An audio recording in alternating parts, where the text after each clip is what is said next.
What's up, everybody? Welcome back to Crossplay, our video game podcast here at the Whatnauts. It is Saturday, May 29th, 2021, and this is episode 73. Coming up on today's show, do you smell that, everybody? What the Rock is cooking? It's the smell of E3 in the air, and a handful of showcases have already happened, filled with announcements. Rumors of a new Switch model persist. Pokemon Brilliant Diamond and Shining Pearl, as well as Pokemon Legends Arceus, or Arceus, have release dates. But we will get to all of that in a bit. My name is Gino Viteri, and I am joined by Kyle Springer. What's up, Kyle? What's up, dude? I have never heard Arceus. We had several different names. We had not even close. Arceus or Arceus.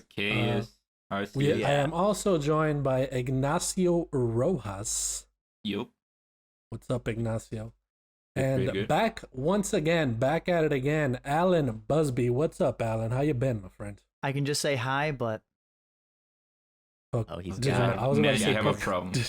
Look at that, dude. Packs of cards. He's swimming in them. Packs of what Alan, is that? Alan. Digimon. Yeah. Alan, open one up right now. No. Just open one up right now. Come on. Why not, dude? You don't get it. No. Yeah.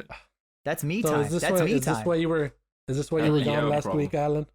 No, I actually got the cards yesterday, and I got them today. I actually calculated my distance traveled to figure out how long my travel time was to the store to buy them, and being like, okay, it's 4:50. It's an 18-minute drive. It's going to be about 5 o'clock traffic. Will I make it in time for the podcast? We're going to risk it. And then I left. So risking it all and for those, Digimon cards. Hey, those are worth it, dude. That's right. Those are not the only ones you bought recently. No, I bought a premium booster box yesterday that came with half and half of set 1.0 and 1.5 and promo booster cards. Since most of the cards that I want and that I need are in the 1.0 packs, I bought 1.0, and then I am considering pre-ordering the Great Legend booster box that comes out in June. Have you opened any of the ones you have gotten? Yes. Yeah. I opened up my premium box yesterday. Any nice pulls? Oh yeah, I pulled a secret rare, like the Digimon names, but like I pulled like a secret rare like Uul Force Vidramon. That sounds fake. Yeah, right. I pulled a secret rare Vidramon that looks really sick as well. The secret rare I pulled of Uul Force is the alternate premium version of it, so it's not the rare version, it's like the rare alternate super rare art version of it. And then I pulled like a Beelzemon. Ooh. Do you have Omegamon? Huh? Omnimon? Omegamon? No, I don't think he's in 1.0 or 1.5. Oh man, this sucks. No, not yet. I remember watching the Digimon anime, and a lot of those Digimons have names that are very totally not original to like I've seen there's a Plantmon, right? Is there a Plantmon? Creative. Palmon. No, there are both types of Digimon. There are the ones that have very basic names, and there are ones that do have creative names. That's right. Like it's a plant Digimon and it's Plantmon. I'm assuming like they do stuff like that's the kind of stuff they do. Well, there's Palmon. There's Palmon. Yes. No, yeah, but probably if you see a Digimon that has a certain theme, it is kind of pretty easy to guess their name. There is no Plantmon Digimon. No. So you said Vegemon. There is a Vegemon. Yep, there is a Vegemon. Is it a vegetable Pokemon? And then a red Vegemon that is good. There's Vegemon, there's red Vegemon. There is a Revolvemon, which is a Revolver. That's the one you said you pulled, right, though, Alan? Which one? Vegemon or something? No. No, you said Vidramon. Yeah, I pulled Vidramon. Oh, Vidramon. That one is more creative. Yeah, Vidramon is the champion version of Vmon, who you do not really see much in the anime because they can't digivolve into champions in that season. No, you're confusing the Digimon. You're confusing it. Vidramon is a different Digimon. You know, to be honest with you, I think Digimon's probably cooler than Pokemon. It is. Digimon is pretty established. It's not as popular though. The anime for sure is way better because I mean, of course, I'm talking about the original version and not the versatile versions that you got. But Digimon itself, it is way more serious, more it doesn't treat kids as kids, even though it is a kid show. It treats them as not as kids, as opposed to Pokemon, which is very formulaic. Digimon has a story; their characters do grow up. Yeah. So yeah. It feels more like a real anime. It's always the thing that like when you grow up, when you're actually in your like child phase, you love Pokemon because it has a broader appeal. Digimon did not have that broader appeal because even though it was a cartoon and kind of a kid show, it was still a bit more. It was more mature than just the kids Pokemon. Like Digimon was for teenagers, Pokemon was for like little kids. So as you grew up and then you found Digimon, you found that the storyline, the cohesive story, and the plots and everything else to Digimon was better than Pokemon. Yeah. Did Digimons die? Yeah. I mean, it depends on the season. They do die, but depending on the season, they either do come back or in season 3 they are gone. Yeah. Which is something that show does deal with. Yep. If you were to pick a Digimon to have in real life, Agumon. God, that wasn't even. I was thinking Agumon too. That wasn't even hard. That's the one I know. What about Garurumon? Gabumon, which does evolve into Metal Garurumon. Yep. That's the little dog-looking one, right, with the horn. Wolf, yeah, it kind of like wolf with the horn, with like a pale. I like that one. Yeah, and Agumon, of course. I like Agumon. I like Agumon's Guilmon. Pikachu. You know what I mean? I mean, if I had to pick a Digimon that wasn't like of the original like normie picks, then I'm picking Redamon from season 3. Or I would pick the ones that become the angels. You want Patamon? I remember those. Patamon and Gatomon. Patapon? Yeah. Sorry, Gatomon's not the rookie form. That's Salamon. Gatomon's the champion form. Yeah. Whoops. Cool. It is pretty weird to me that Gatomon isn't the original name, but it is the name that they gave it on the United States. Yeah. Garumon? Gato, they gave it a Spanish name. Yeah, I don't. It was kind of weird. I don't know why, Yeah, but I weird. appreciate it for what it is. Yeah. Before guys, we get into what we've been playing. I know Kyle, you haven't been playing much. So what have you been up to? What's been going on? What have I been up to? I've been watching that show MODOK on. Oh, is it good? It's fucking great. It's amazing. It's one part Robot Chicken. Yeah, one that's what it reminds me part Venture Brothers, one part Modern Family. Wow. Sounds yeah, good combination shows. It's great. Yeah, so it's that like Robot Chicken aesthetic where it's all action figures mixed with like claymation and stuff like that. It's all stop motion. But they don't do skits. Like it's not that like it actually has a plot and a story and all that stuff, but it's really ridiculous, and he has to deal with work and being a super villain and all that stuff, as well as going through a divorce at home and stuff like that. And I highly recommend it. So that's what I've been up to this week. Yeah, I wanna check that out. It's on Hulu. Is it canon to the MCU, the cinematic universe? No, not at all. No. So could miss it and wouldn't be lost for Spider-Man Far From Home or whatever. I mean, who knows with all the news of the multiverse going up? Who knows if it shows up? Yeah. That would be great if that was all right. Well, my friends, let's get into what we've been playing. Well, I want to throw it over to let's get Ignacio out of the way first, because I assume you have some more Mass Effect news. I know you've been playing Knockout City. We don't got much to say about Knockout City. Yeah, Knockout City. I played with Kyle, which we had a pretty good time. I think he enjoyed it. I don't know. Yeah, dude, I got MVP my first game. Nice. 8 eliminations. I dominated. It took Ignacio like 6 games to finally get that. All I'm saying is I'm a champion, right? Game, I don't know if it was because it was your first game or what, but you definitely didn't deserve MVP for your first game. It was beginner's luck. It was I was like, how did I get MVP? This is like you I didn't had even 8 eliminations. I didn't even know I got someone out. Like I had no idea what was. Did you do the beginning tutorial, Kyle? No. I taught him everything, but no, he didn't. Yeah, he was just like, you do this, you do that. You can fake with that button, all that stuff. Oh, okay. So, he went in and I dominated. We got him to rank 5, which means that we could have played more modes, but we didn't get into that. We only played the mode that everyone knows, which is a 3v3 mode. Yeah. I didn't know before that there were even more modes than that. Like a 4v4 mode where there are no balls, you have to use each other as balls. Interesting. I haven't seen that. I haven't played that one. I don't know about that one. And apparently they're rotating the modes that they had, because I saw there that there were 4 modes, like the typical one, the one that I just said, and then one that was every ball is a special ball, and then something with diamonds, which I didn't get.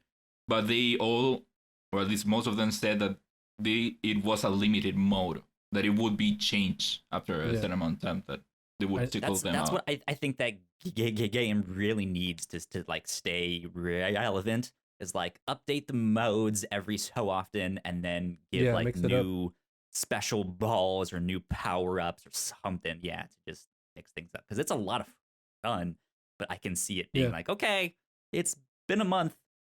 Yeah, they just added ranked and a new map. So I mean, and it was a week after it came out, so I assume that it is. Yeah, they got a roadmap.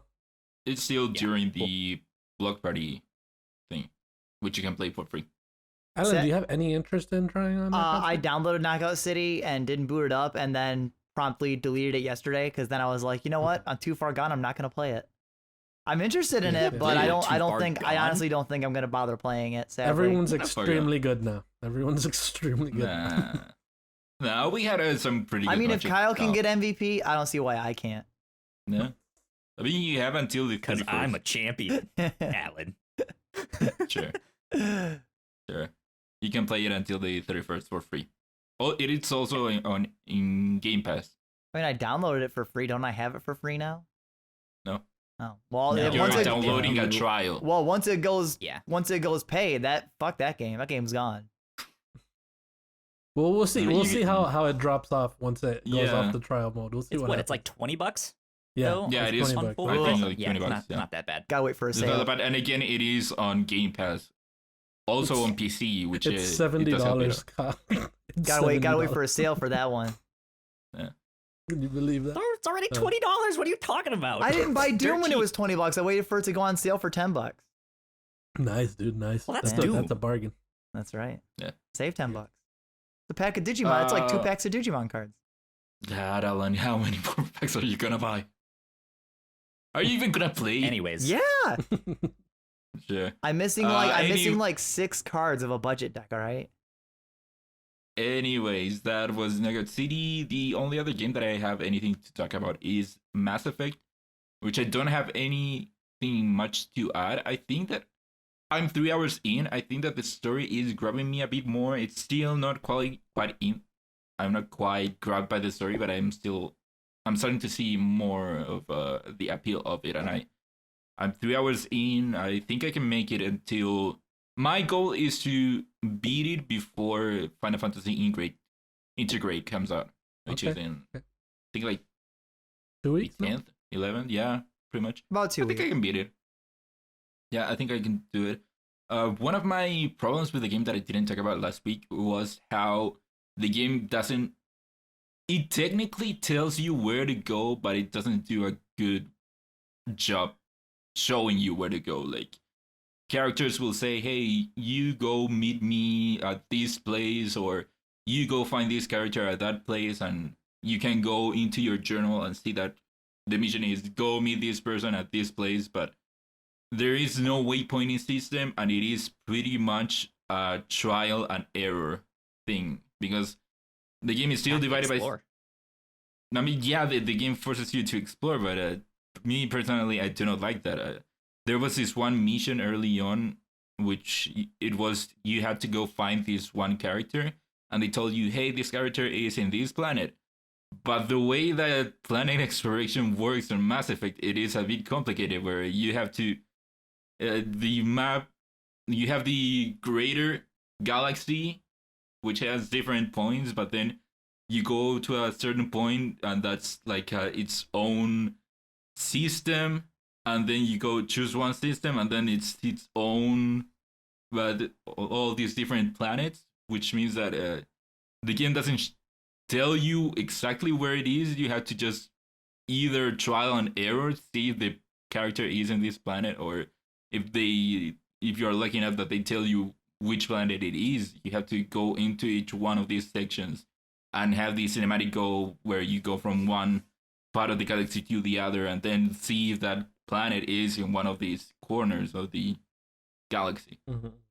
And that's one of my biggest problems, that the game doesn't do a good job showing you where to go. I see. Well, space exploration isn't easy. Well, it's not just space exploration. Even in one same map, it isn't easy. They tell you, hey, go meet me at the launch. Or yesterday, one character told me, hey, go meet this one person. You have to just take the elevator and go left. And so I did that. I took the elevator and went left, and I went left again. And then I thought that that's not where I had to go. And then I started going everywhere else. And then I finally went on YouTube and looked up where that place was. And it turned out that I had to turn left and keep going in this place that didn't look like it was going to be the place. But there was this one wall that I had to go through past it. And then I will find that one character. And it's stuff like that. It's even worse on the Citadel, which you have to actually look at the signs to see where you are and where this other place is. Like this, if you go left, you'll go to these places, and if you go right, you go to these places, and then you go left, and then you have to find another place where it tells you, hey, these specific places are this way, and these others are that way, and it's kind of how it was back in that day. It didn't hold your hand to be like, you need to go to this exact spot. It was just like, it's out there. Have fun. Go find it. Sure. Get lost. Explore. Stuff like that. So yeah, I mean, I'm sure that's how people prefer it, but not me. Yeah, especially not in 2021. Of course. Yeah. But yeah, that's all I have to add on the game. They get the same as the other week. The eyes are the most weird things of the remake, where they are always looking, they're always wide open and not always looking at you directly. That's funny.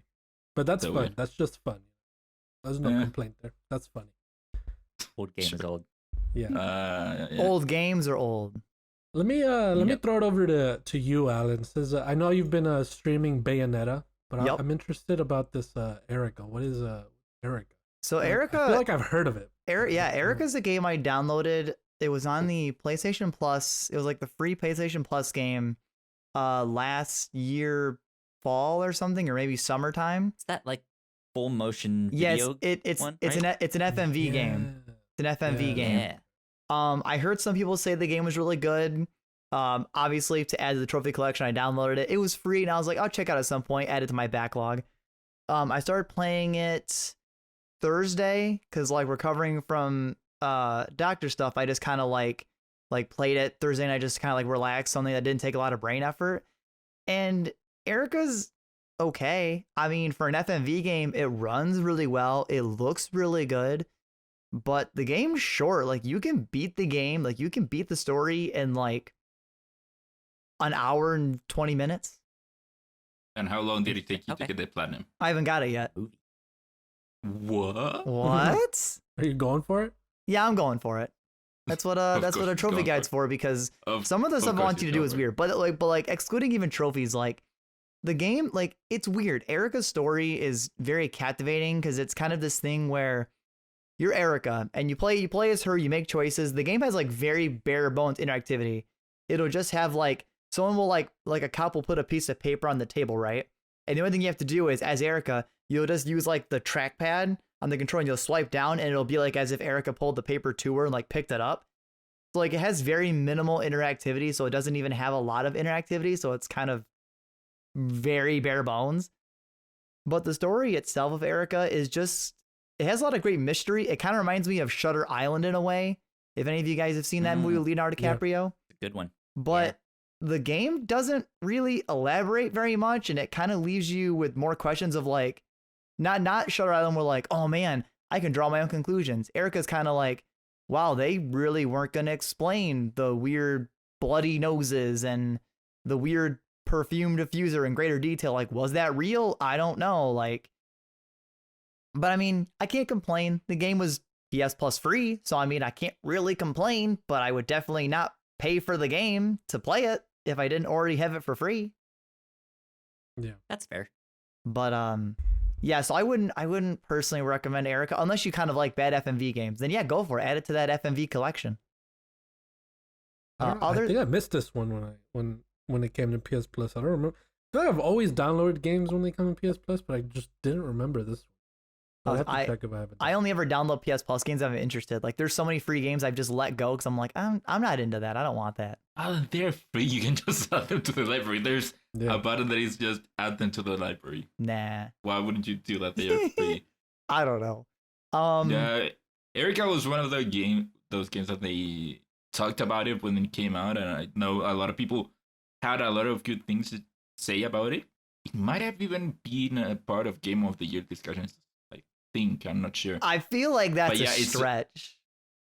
I don't know, but it's still I forgot about the game. The Witness is a terrible gay game. The Witness is, to me, subjectively bad, or is it objectively? Which are like, to me, The Witness is bad because it's a puzzle game. Like, Erica, I don't think is legitimately that great of a game to be in the Game of the Year discussion. Other than that, I did start streaming Bayonetta because our Patreon supporter, Sam, she's been hounding me to play Bayonetta for a long time because I like those action games like Devil May Cry. And Bayonetta was always like $25 on PSN, so I was like, well, I don't want to spend that much because I don't really buy things unless they're on discounts because I'm always going through the deals category. So I was like, when it goes on sale, I'll buy it. It was on sale for like $12. Fuck it, I'll buy it. I've been playing Bayonetta and I really like it. I do see a lot of Kamiya's references to kind of the Devil May Cry series, and like I see a lot of I know it's Kamiya's game, and I definitely can see like all of his references from like the Devil May Cry stuff, some references Dante says. I see a lot of Okami references. Like Kamiya literally has his entire hand all over this entire game, and the game, just like Devil May Cry, an action game, just oozes style. So the game's a lot of fun. My first playthrough, I am fighting a lot of enemies that I feel are very annoying and frustrating and can be a little bit kind of irksome, but Sam reassures me that that's just first playthrough learning the game because the game is hard. I think I've died maybe like 35 times total. Like I've died a lot in this game so far in the days I've streamed it, but I like it a lot. It's really fun. Like I said, I'm going to be playing Bayonetta 2 and I'm done with Bayo 1, even though it's not on PlayStation. I'm loving it. If you haven't played this game somehow, play it.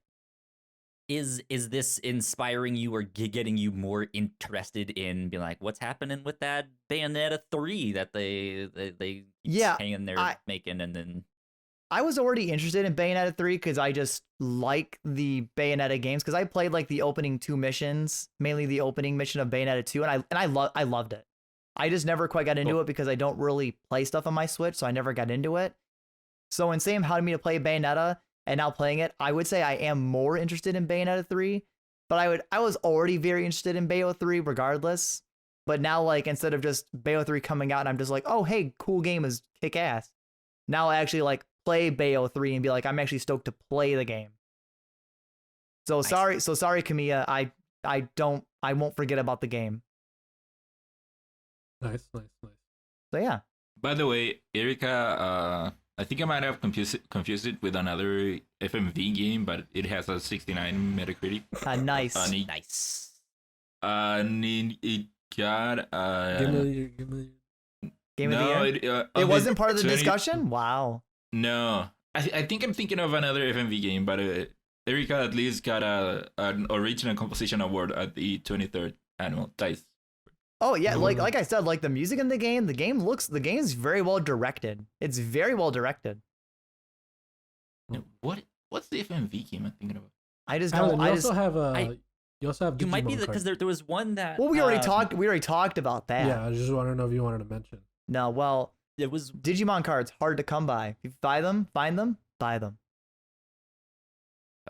Ign Expo, there was one that I remember Greg Miller being really into, where he was like taking notes on all the stuff, and if you like, it was some kind of like FMV puzzle game where you're like watching Skype calls or something, but you only hear one side of the conversation and all that stuff. And then you interesting. go down. Like it might be that one, but I don't remember what that one is called either. So remember that movie with that guy from Harold and Kumar, the one where he's looking for his daughter or something, and he's only on the computer. You see just through the webcam. I think it's called Missing or something. That does not actually ring a bell. I remember that. I remember. It doesn't ring a bell. I think it doesn't. Oh. Like, was it in White Castle or was it in Guantanamo Bay? What you're talking about. Like, which movie was it in? It wasn't in any of those movies. It's its own movie. Like, then no, I definitely don't know. Yeah. I forget what the guy's name is. The one of the ones, not the Asian guy from Harold and Kumar. Harold. No, the game I know what you're talking about, but I don't remember. Well, anyways, the name. The game I'm thinking about, it has something to do with the interrogation tapes, I think. L.A. Noire. Gosh, freaking Ignacio. Oh yeah, the famous FMV game of L.A. Noire. Loser, dude. Come on, you're thinking of John Cho, Gino. John Cho. John Cho, that's what I'm thinking of. Anyway, I haven't seen that movie. I just got reminded of it. Kyle said it. Seems interesting. Yeah. Anyway, guys, I can talk about what I've been playing. I got 2 games that I've played. Do it. Chivalry 2. Oh, so, is the game out? It's I download. There's a free beta until June 1st. So by the time you hear this, it'll be done, and it comes out June 8th, I believe. Where's the free beta? It's on Epic, on the Epic Games. They have it for free. So I downloaded it for free because I saw the trailer and I was like, this looks actually pretty cool. I had never seen it before, and I know they have the first one, Chivalry, and I feel like I've seen like clips of that game like in passing, but never really fully invested myself into it. And then when I saw this one was coming out, and I saw some gameplay of it, I was like, that's actually like. It seems really fun to get into that world. So if you don't know what Chivalry is, it's pretty much a medieval, like really traditionally medieval game where you're doing multiplayer battles of 32 on each team, and you're pretty much just going to war, dude. You're going to war with freaking bows and arrows, long swords, halberds, spears, all that kind of stuff. You have 4 different classes. There's the archer, the knight, the vanguard, which is more of a tank, and I forget the other one, but it's another just like a regular sword person. So I tried the demo, and the way the game modes work, it's how do I explain it? Where it reminded me of another game. I can't remember what kind of game, but basically it's one whole game, like one whole match where you finish an objective and then you get to the next part of the map. I forget what other game does that. Battlefront does that. Battlefront yes. 2. Battlefront does that, yeah. So you finish one objective where you have to, I guess you break the castle doors or whatever. And then once you break the castle doors, depending on which team you're on, you're either defending or breaking the castle doors. And then once you break the castle doors, then defending, you move back and then you defend the castle or whatever, and then if you're attacking, then you're destroying the village inside, and it's that kind of stuff. It was really fun to, especially I assume especially for people that like to role play. In the tutorial they put a heavy emphasis on role play. Like they tell you like, oh, you can say this, like these taunts, and make sure you do your battle cry every time you're running. Like they tell you to do that kind of stuff. I bite my thumb at thee. Yeah, exactly. So and then the other thing is, I don't know how the first one is. I haven't played the first one. This game is so the sword play is super interesting. The way, because you have your upper attack, your stab, and then your regular slice, and then the way your regular slash works, if you're slashing and you move your camera to the side, you're gonna slash faster. because you have to think of your camera as your character's weight. So they're moving as you're moving your camera. You know what I mean? Nice. It's so interesting the way they make that work, because like when you get into a sword fight with someone, it can really go any way if you know what you're doing. So like they can just be button mashing. I'm on mouse and keyboard or whatever controller. They could be button mashing whatever, and then if you do one quick counter, and then you do a little jab and push them back, then you could absolutely destroy them in one shot there. Like it's just the way that the fights work. You can change them. You can change the end of it at any moment, which is really cool. And dude, it depends on also what kind of slashes you do. You could either chop their arm off, or just one shot. She's but a flesh wound. Yeah, one shot, chop their head off, and it's so crazy too, because you could. I've seen there's friendly fire here, and they don't turn that off. Like this is realistic. If you're gonna slash and you hit your partners, that's gonna hurt them. So I've seen someone running at me. The little moments that happen that are so cool. I've seen someone running at me, and they go slash like while they're running, and then their partner got in the way, and they chopped their partner's arm off. And then they chopped their partner's arm off. And then what I see people do when they get their arm chopped off, they obviously drop their sword, right? And they pull out a little knife to start fighting with. It's so crazy the shit that happens. But yeah, so I played like a few matches of that I'm gonna buy it because it was really fun to play. Yeah, Chivalry has always looked cool to me for a while. And I even got it at some point. I didn't play it much, but I didn't know the beta was open. So I just, as you were talking, I just downloaded it because it does look like a very fun game. Yeah, it is very, very interesting. Every match is different. Different stuff happens. You know, it's really cool. You can also play in third person, which I think is interesting. Oh, it's pretty nice. cool. You can change to that. So, yeah, but that's what I had to say about that. Pretty fun. I'm definitely trying it out. I wonder if it's a full price game though. I don't know if it is. $70. I can check it now. Shit, for real?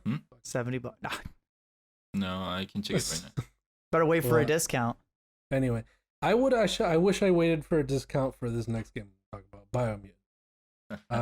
I have it. I haven't played it yet. I'm interested to hear your thoughts when you play it, Alan, because I'm not vibing with it, man. I'm really not. I don't know if it's just that I'm not in the mood for a game like that right now. Maybe.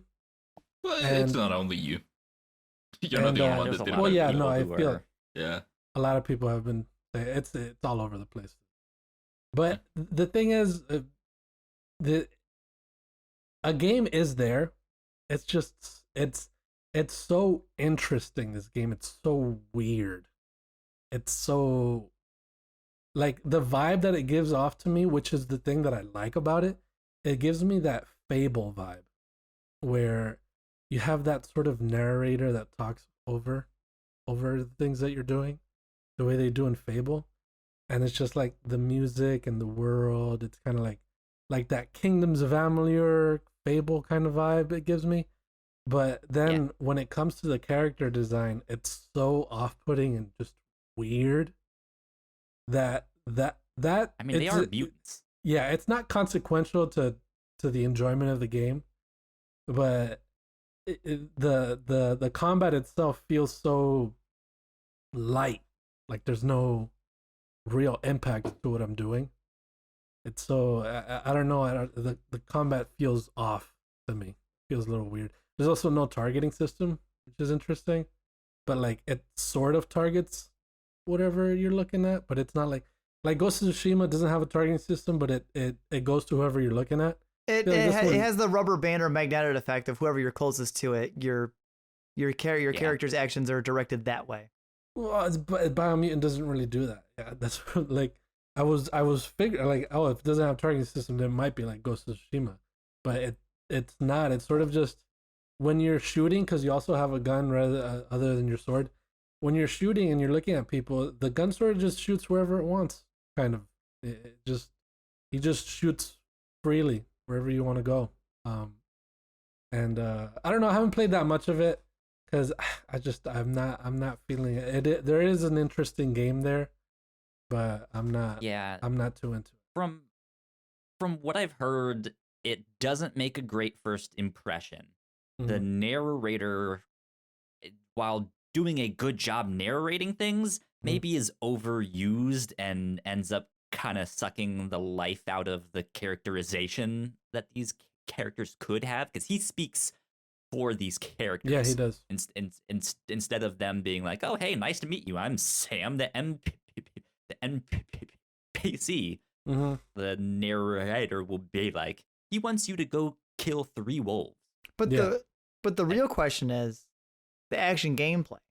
Like, is it fun to fight? That's what I was saying. It doesn't feel that fun to fight. It doesn't feel that great. It doesn't feel, because it was just the gameplay that drew me into Biomutant, because I like that kind of like free action combat. Yeah, it does. It looks cool, and it is interesting combat. That you're mixing the sword slashing with the gunplay, and I assume later on, because I'm still early, and I assume later on when you unlock the psionic powers and the mutations and stuff like that, you can start mixing all that up. But in the beginning, it definitely feels really weak. Not weak in terms of your character isn't powerful yet, but weak in its experience. I like your description of Biomutant also feels weak like Biomutant, but because it doesn't really like get like, because I haven't played it yet, it's not really giving me like any idea. Like I have ideas based on other games, but it's just like, okay, so it's fun but not fun. Like, is it's strong but not, like it's characterized but it's not. It feels very floaty. You know what I mean? Yeah. I don't know how to describe it. It feels very floaty, the combat, where you're like floating around, but it's not doing that good, so it feels Batman Arkham. So like the fighting, feel of movement in combat feels more akin to like the Kingdom Hearts aerial combat versus like the grounded weighty of Kingdom Hearts 2 combat.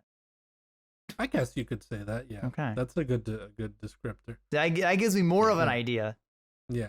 It definitely, it feels like it doesn't feel like I guess a different way to describe it. It doesn't feel like a AAA kind of combat when it comes to. Okay. Okay. It definitely doesn't feel like.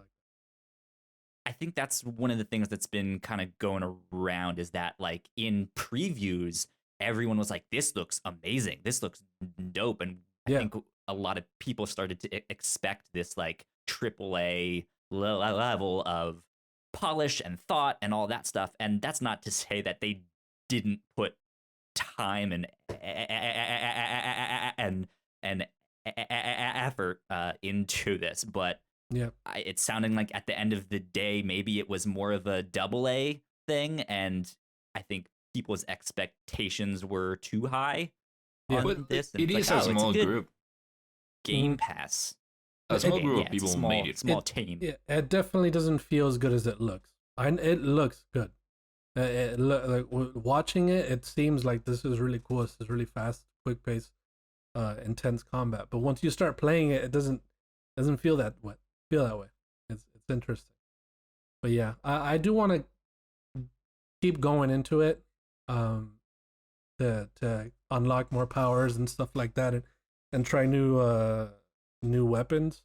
There's different classes that you can play as, but I don't think the classes really change much. You just start with a different weapon. Yeah, that's what I've heard a lot of people talking about, how it doesn't, because I know the character selection kind of like influences how you look, a lot of stuff, and people kept saying that didn't really matter because you could go any way you wanted when you played it. Yeah, you can look really ugly, dude. Like truly, truly ugly. Like very bad. Like story of my life, so bad that it's like, this is bad.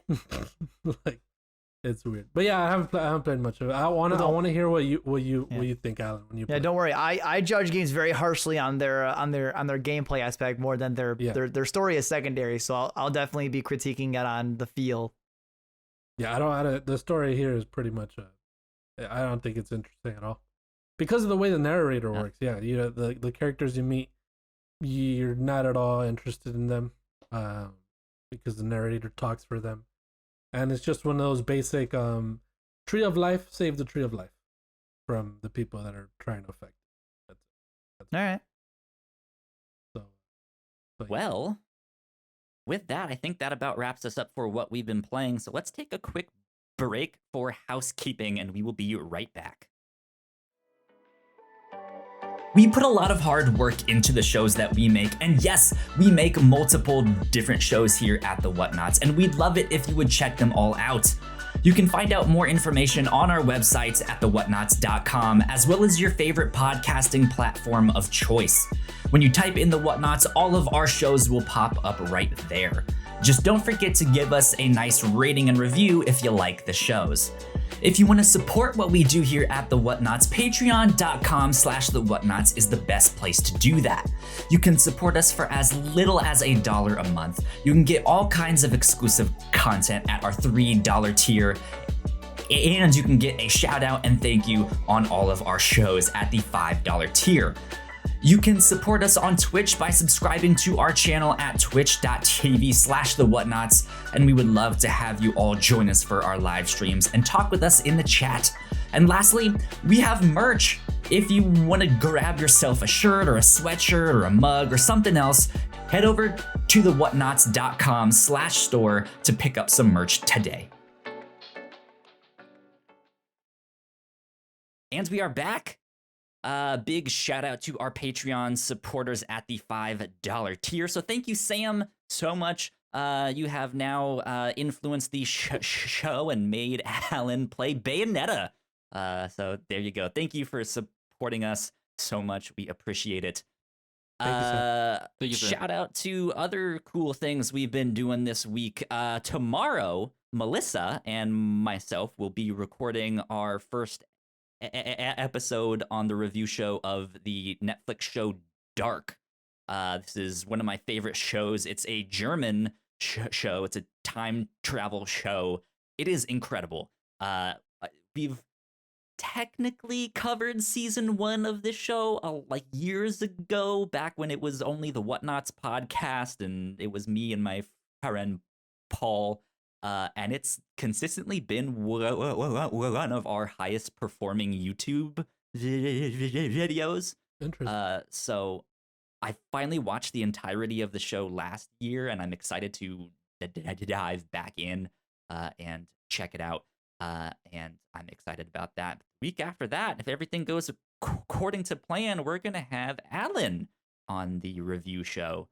And I think we will be, not sure what we're talking about yet, but we will let you all know very soon with that. So make sure you go check out all of that stuff on our website. But let's go ahead and get into the news of the week.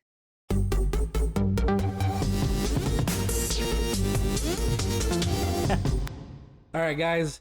E3 season has begun, my friends, because we got a handful of showcases this week. Sure has. So many video game announcements. So let me start here with, I put all of them into one thing. So titled the E3, right?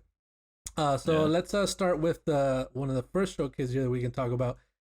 Sonic had a showcase, the 30th anniversary showcase that they did, that Sega did with what's it called? Sonic Company? What is it called? But anyway. Team Sonic? I have no idea. Team Sonic, yes, Team Sonic. Team Sonic and Sega did a 30th anniversary showcase where they announced a bunch of random Sonic stuff. But here I pulled out a little bit, some of the notable things. Let me go here. Number 1, Sonic Colors is being remastered as Sonic Colors Ultimate, available on September 7th for PS4, Xbox One, and Switch. There's a new Sonic game, possibly called Sonic Rangers, coming in 2022 for all current and next-gen consoles. And we got some Sonic jewelry coming over to us. Bling bling. Some nice bling with I think it's Tails, Sonic, Knuckles, and Shadow, right? I think it is. And I think it is. Also here, I don't think this wasn't part of the showcase, right? But another Sonic-related news: Roger Craig Smith is returning as the voice of Sonic. Now, do you guys know, Ignacio? Do you know what for? Is it for the game or? As far as I know, Roger Craig Smith was for a while the official voice of Sonic. That means on the I'm not mistaken, he was the voice of Sonic on the shows. He was the voice of Sonic on the games. Alan? No, so I already pulled it up because I remember this from a while ago. It was never actually fully confirmed because Roger Craig Smith was the voice of Sonic, but it was in around early 2010 that there were rumors that Roger Craig Smith there was gonna be a new voice for Sonic. But it never really left the rumor phase. No, because the news of him leaving is newer news. No, it's new, but that's where the journey started. Like that's where it initially began that he was not going to be the voice of Sonic anymore. But then time, he put out a statement about it, saying how he was heartbroken a couple months that ago. he was leaving Sonic. Yeah, so he was out as Sonic.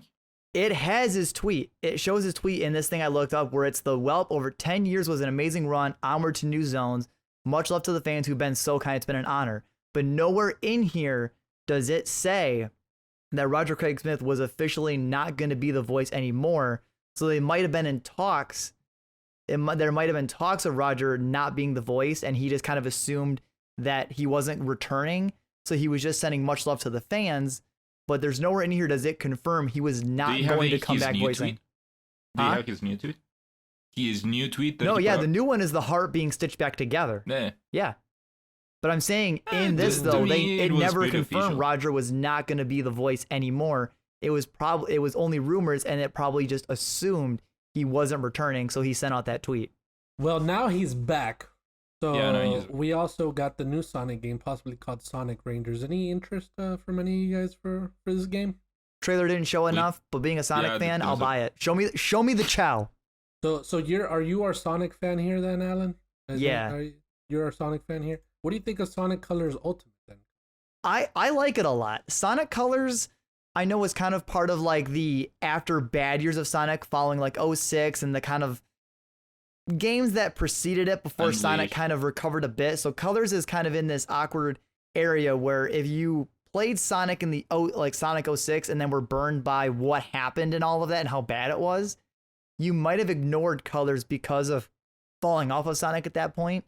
So I think giving Sonic Colors specifically a chance to come back is great, because I think out of Unleashed and Colors, I think Colors was better received. Yeah, for sure. Yeah.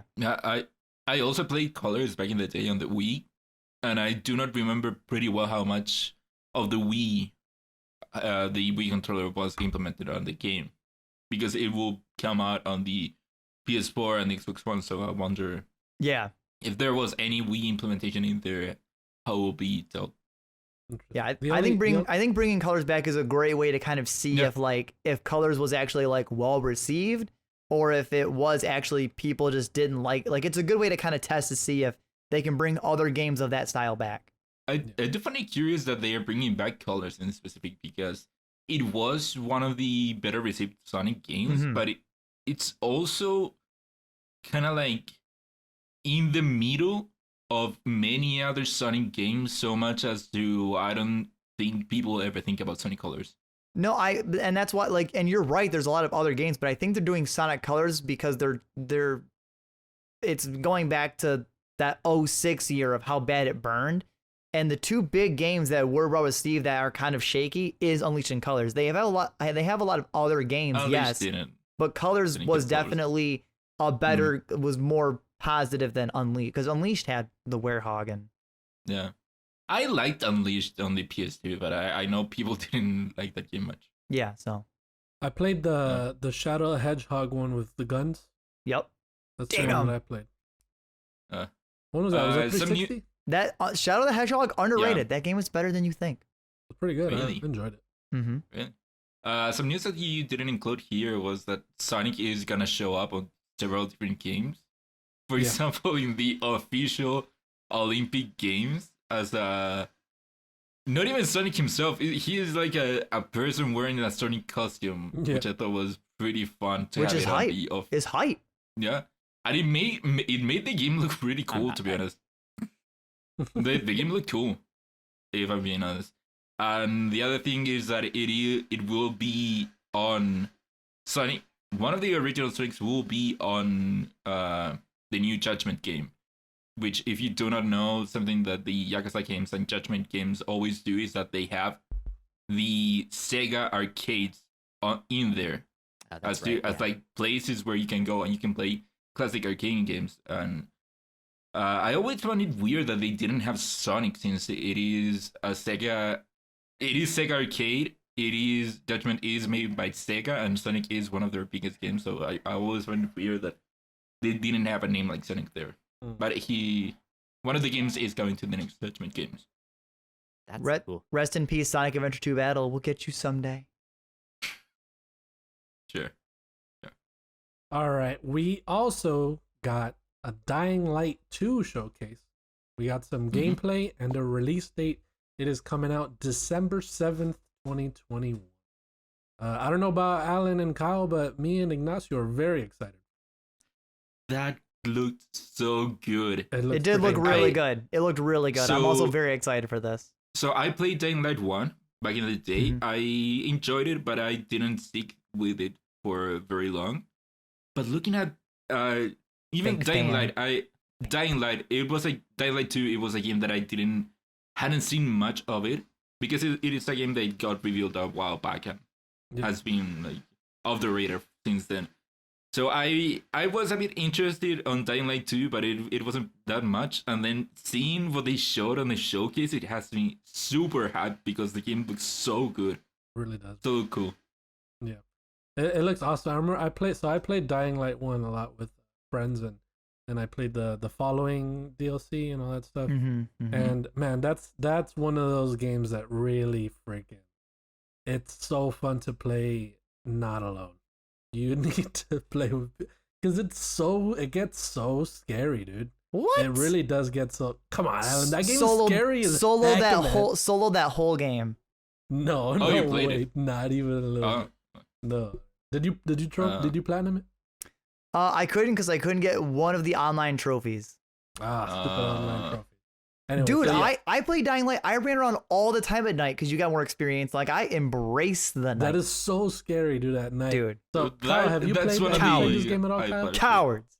I have not, no. So look, the cool thing about Dying Light, Kyle, is that it really is, the daytime and nighttime cycles are really important, because what I've heard, yeah. Yeah, did you watch the showcase? I did not. So have you seen Dying Light? Do you know what? Yes, I know what the game is. That's why I know why the day and night cycle is important. Yeah. So at nighttime it gets really it gets truly dark. Like, you have just your subtle Alan saying cowards. Hours? So bright. You can barely see. So I'll get a brighter pen. So there's this one moment I remember in the following, where it expands and it takes you to like this open area field or whatever, I remember. And I was playing with my friend, and we decided to venture out at night, right? And we had our little buggy, and we went into one of the caves where they're not out because they're out. Now they're exploring, the big monsters are exploring, whatever. So we went into their cave, got our freaking loot, and then we started getting chased by so many. And you can't see them. You hear them. And it's so crazy, because like my friend's riding the buggy, and then I'm like in the back, like holding on, standing or whatever. And it's one of those moments where they're freaking driving at like 100 miles per hour or whatever, and then a zombie just dives in front of you, and freaking you fall off, and it's dark, and you're crying, and you're trying to live, and such a good game, dude. And Dying Light 2 looks even better, and I can't wait. It looks so much. I was surprised that they showed a release date. I thought this game was going through some hard freaking times. Well, they kept saying that they were going to release the game this year. If you remember, a couple of months ago, they put up a video, like a developer talking video, something like that. That they kept saying that no, the game is coming out this year. So we'll see if they'll stick with it coming this year. But man, what they showed was so cool. So what did you think, Alan, of Dying Light? I think Dying Light 2 is going to be amazing. I mean, I love the gameplay of Dying Light 1. The only thing of Dying Light 1 that was kind of unremarkable is its story for the most part. It wasn't anything like to write home about that was like altering. So the trailer of Dying Light 2, I think, does a good job kind of building more suspense for the story and everything else, which I think is a good step, because Dying Light 1 doesn't really engross you in the story that much. But I don't know what they'll improve in the gameplay, because I thought Dying Light 1's gameplay and mechanics of like risk versus reward of nighttime versus daytime was so well designed and such a great incentive that I'm not really sure what you can improve, but I'm excited for all the changes and improvements to come. It looks like they're going even crazier with gameplay, with guns and stuff like with that. The sword, the melee weapons and stuff. Well, they had stuff like that, but they're like till level 10.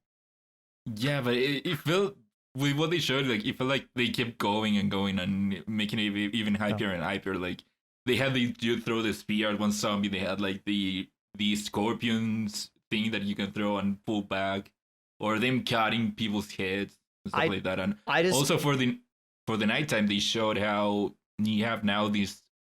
It looked like a UV light or something. Like a UV grenade kind of thing you could throw out. Or not even grenade, but instead of a flashlight, you had like this UV light for you that if you point it at one zombie, for people like Gino who can't handle the nighttime. Exactly. Exactly. While running at night, you can. Dude, I'm just excited to run around at nighttime for that double EXP again and trying to fight some of the nighttime zombies early game to get those early levels. Hot damn. I can't freaking wait. But yeah, what had me even hyper is that it looks way more vertical than, to me, Dying Light 1 looked. It looks more of a city that you can scale, as opposed to Dying Light 1, which was more like smaller buildings that you could scale. So that has me pretty excited for the verticality opportunities.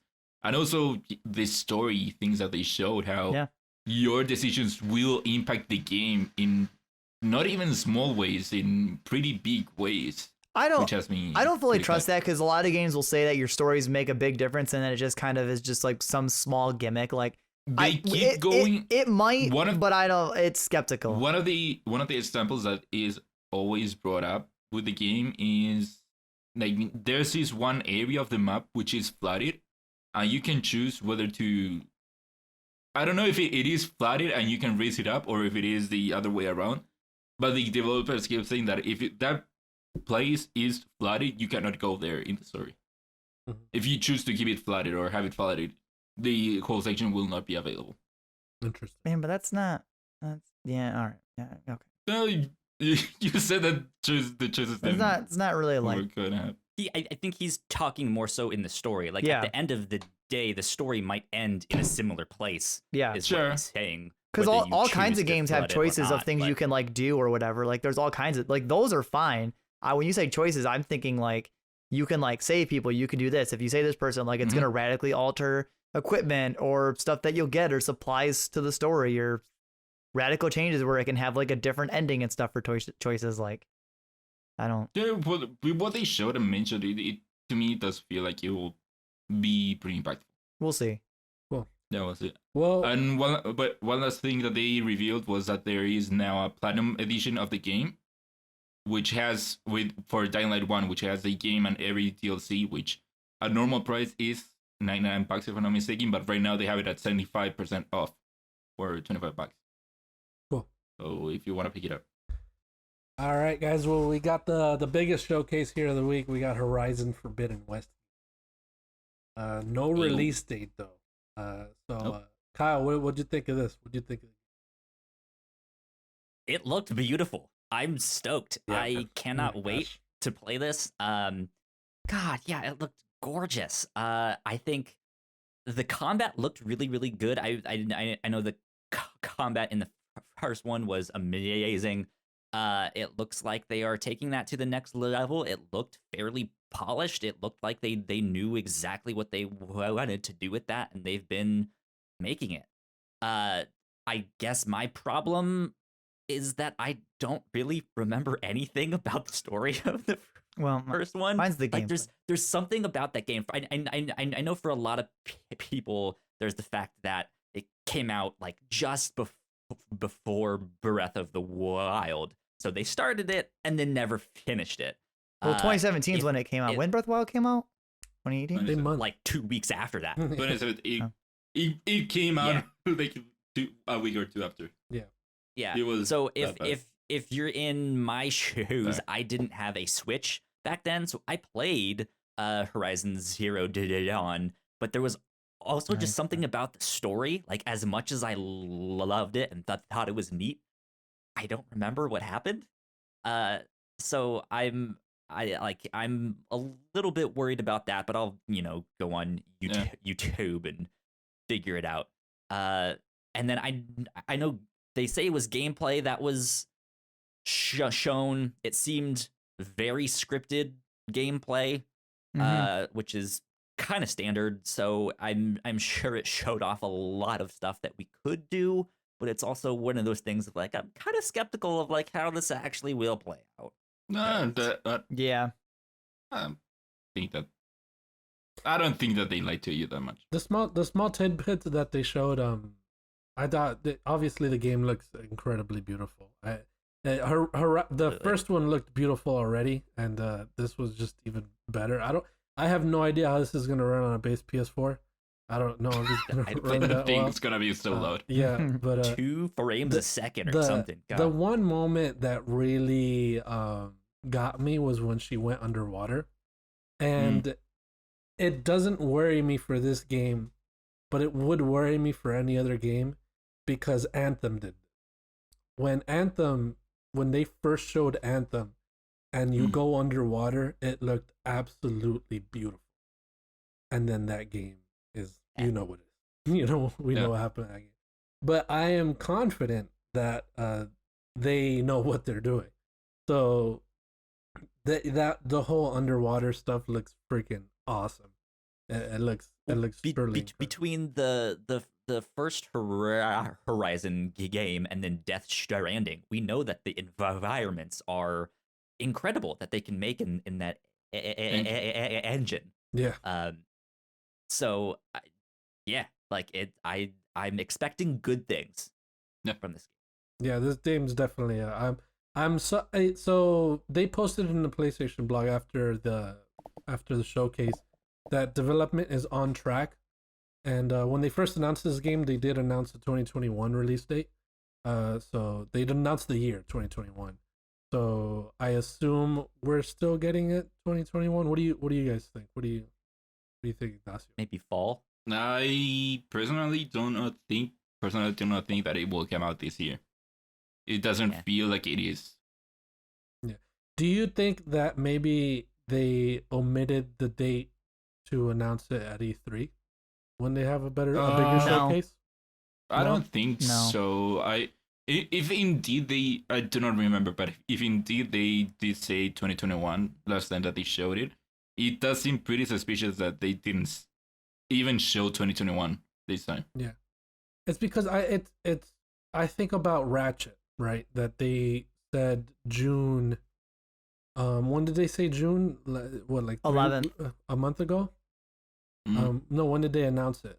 That it was coming out? Like several weeks ago, actually, when they had the showcase. It was like 3 weeks ago or 4. Yeah, it was only a handful of weeks ago. It wasn't very long ago. Not that long ago. So so nearly a month and a half out from the release date, they announced the release date for Ratchet & Clank. So I think that there's still time for them to give a release date for Horizon, maybe in around E3 time, or I'm assuming it could be October, September release. So sometime in July or August, we'll probably see something. I think not showing the release date is just to soften the blow for when they tell you that it's gonna have to probably get pushed to like early 2022. Also, it does remind me of The Last of Us Part 2, which it got its first big demo showcase on, I think, one of the last PSXs. Yeah. And it wasn't until the year after that, or even 2 years after that, that the game did come out. So this is the first that we're seeing a big demo of Horizon. So I think we might have the same situation here. Yeah. We'll see. Maybe we'll have some more info on it around E3. So maybe we'll E3 is pretty close. Alan, what did you think of the Horizon game? It was okay. Did you play the first one? Yeah, I mean, I completely finished the first one. I'm kind of like Kyle. I don't remember much of the story, but I also don't remember much of the intricacies of the gameplay. So watching the gameplay trailer of this Horizon just kind of left me like, I don't remember the gameplay motions of the first one. So this just looks a little kind of all over the place. Like, I get what they're doing and I get it. It's meant to be chaotic, and that's not what I'm complaining about. Just without having some kind of refresher of how the combat works, it just looked kind of like a mess. And I can't really describe it any better, but like, I watched the trailer and I just kind of thought it. Disagree. I looked at it and I was like, looks okay. It looks okay. That first one really focused on, like, you had to hit the giant monsters in specific spots. Yeah. So I feel like that was. I just feel like for how intricate the gameplay is of like shooting armor off enemies and everything else, I feel like if you're not already into the mechanics of Horizon, it just kind of, oh, okay, just shoot what I thought on their HUD was a basic arrow at a metal plate. Okay. Oh, you use this cool slingshot to goop the monster. That's the machine. That's pretty cool. But like, I can't accurately describe it. I just watched it and I was just like, yeah, this looks okay. Like, I agree with you guys. The game looks pretty, but graphics don't matter that much to me. Like, you can be as pretty as you want, but if your gameplay just looks a little sketch to me for whatever reasons I can't describe, I can't fully be on board. It was the extra depth of like, yeah, now you're not just attacking these things, but you're like slowing them down with this goop. You have that like sling or the hook shot thing that's like flying you up and around like that you couldn't do in the first game. The grappling that looked amazing. The grappling hook and the paraglider were pretty cool. I'll give it that. But the goop slowing the enemy down in spot, that's not technically, that get itself is new. That mechanic of kind of halting the monster is not new. That's just taking normal mechanic and just switching the gadget around. That's traps. Yeah, so like that's not like, oh my god, this whole the only truly brand new things was underwater. Like in terms of gameplay was the underwater, which I'm curious how that combat will go somehow. That was really cool. I'm with Gino there. And the grappling hook and the paraglider.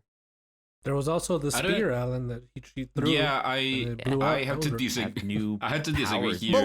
But like the Aloy using her anime powers with a special move, that's cool. But like, badass. I don't know. But like, it's just cool. Like, how practical is it in combat? How great is it? Is like, it's. I have all these unanswered questions that like, because I have these questions and they're not answered, I can't love it. I just like it. That's fair. I had to disagree here with Alan. I think that the gameplay feels more actiony even than the first Horizon. I feel like the first Horizon had more of an emphasis on the bow and arrow, and the melee was there, but it kind of felt like an afterthought. Again, I haven't played the game in so long, but that's what I remember. But from what I got here was that the gameplay feels more actiony. Even here going hand to hand against the other enemy just with their spear, it looks so much more fluid, so much more actiony, even fast and at cool, at no point did I say anything was just bad. Like, I'm not saying anything specifically is bad. I'm just saying I can't describe what about the gameplay wasn't there for me. I'm not saying any of it was bad. I see all of it that's improved.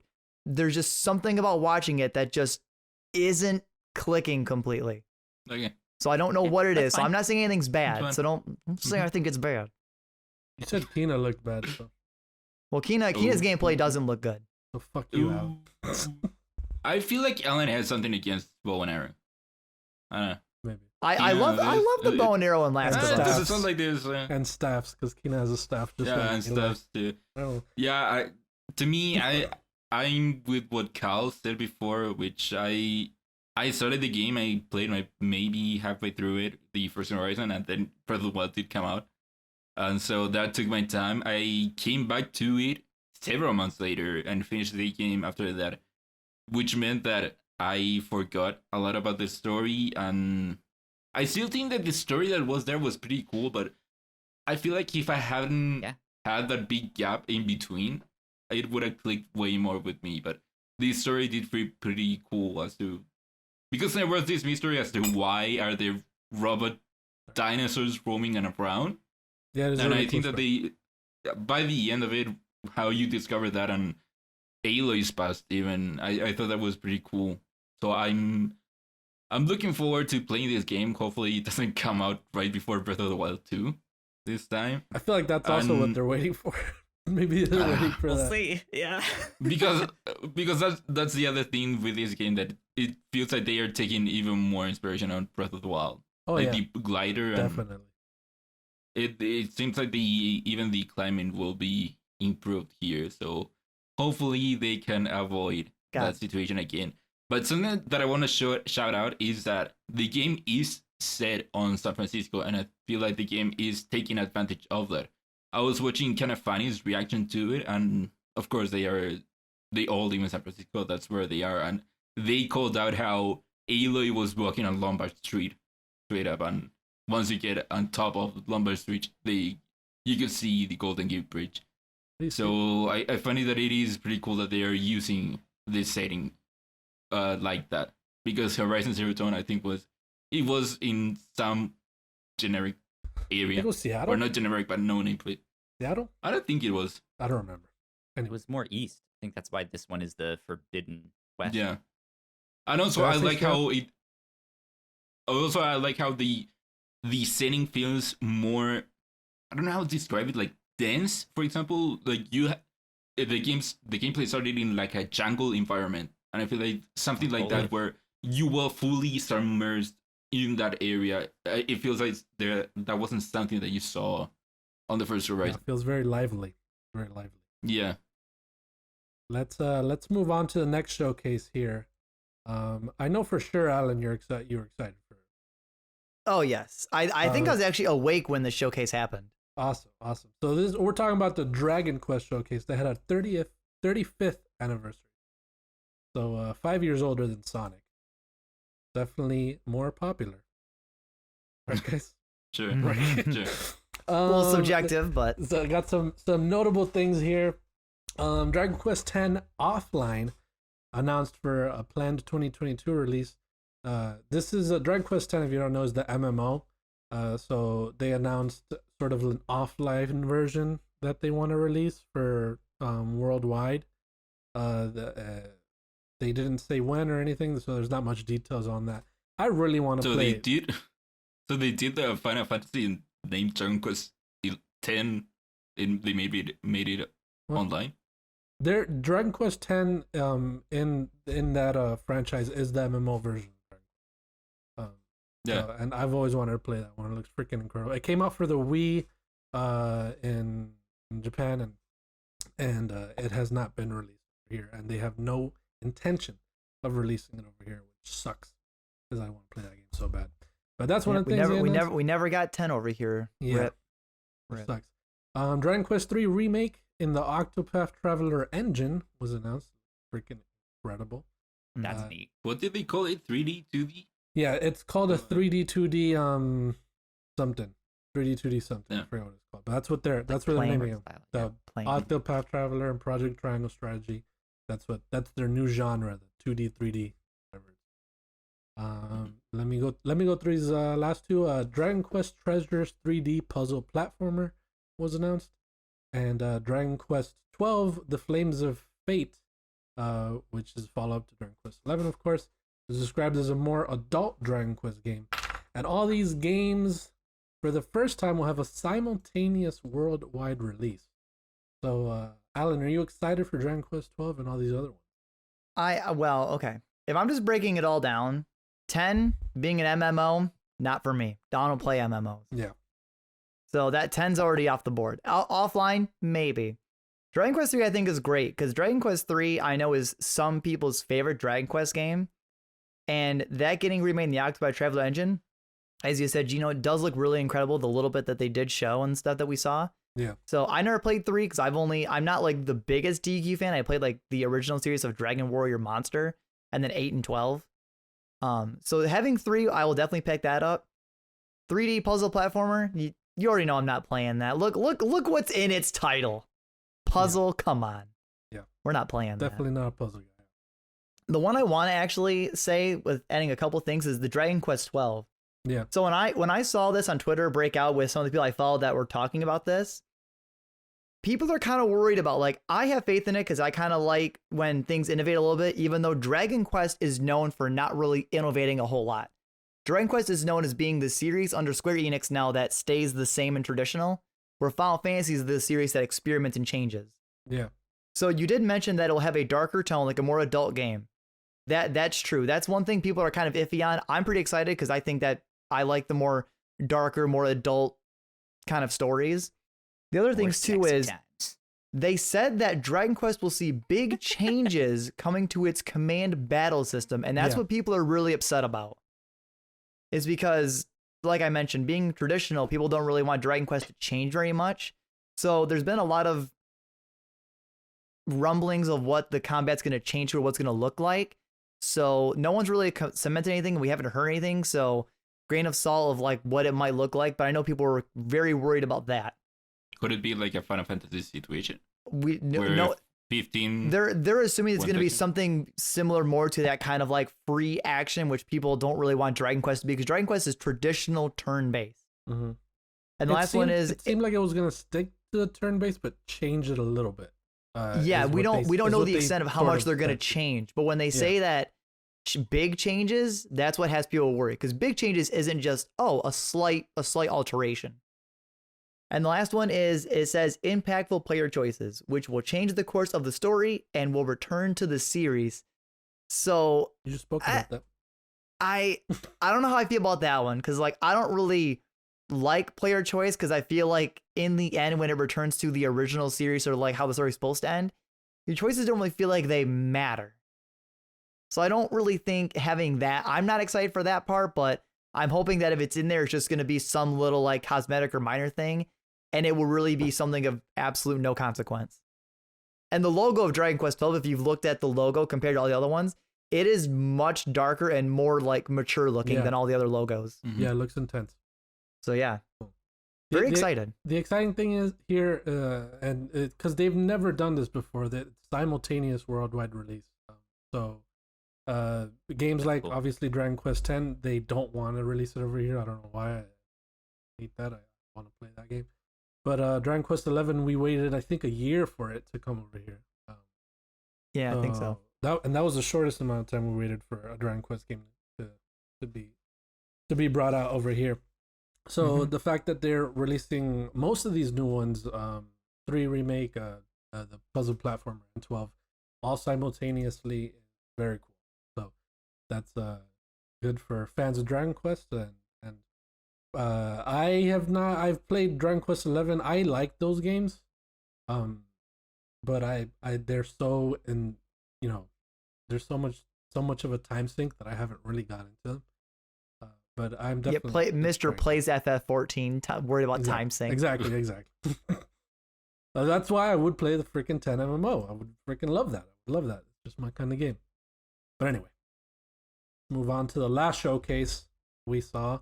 Far Cry 6 gameplay shown and a release date, October 7th, 2020. We got what's this guy's name again?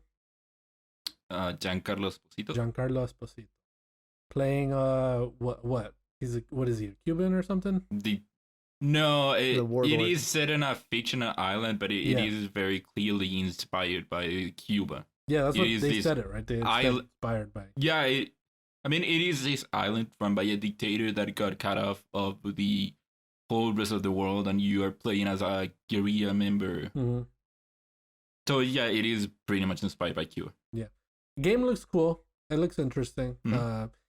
The thing is about Far Cry games, they always look cool to me, and then I play them and I get over it. So I don't. Really? Yeah.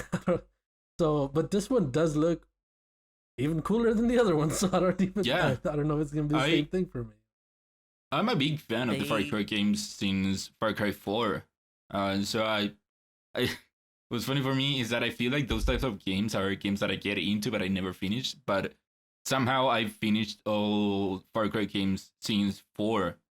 And so looking at this game, it does feel like it gets me excited. It looks better than Far Cry 5 that was the last one that we got, because I feel like the terrain is interesting, and also something that we haven't seen much on Far Cry is that there will be a city setting in here. There will be bigger structures, which, even though it is more of the of course, how do I put it, like old Hispanic kind of buildings, it's still just having these taller buildings. To me, it gets me pretty excited for again, same as Far Cry. It is exciting that we're getting a new level of verticality, and also I